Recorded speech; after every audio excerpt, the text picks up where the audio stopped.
Before the fitters can begin to fit the print to the truck, the vehicle needs to be cleaned to get rid of any dirt or grease. The prints are vinyl and self-adhesive. They're lined up carefully on the truck before the backing paper is removed.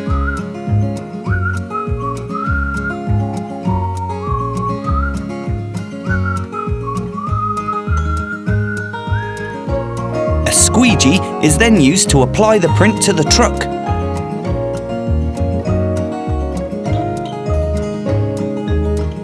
A knife is used to trim all the little bits that aren't needed. A heat gun is used to fix the print solidly in place. Reflective chevrons and vinyl text is added to the wraps so they can be seen at night.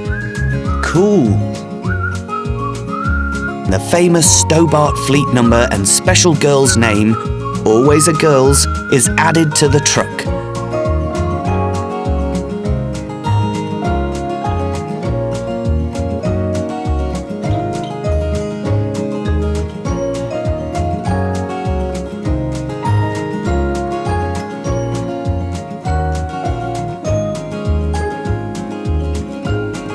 See how many names you can spot and collect with the Steady Eddy Tracker app. Watch out for it.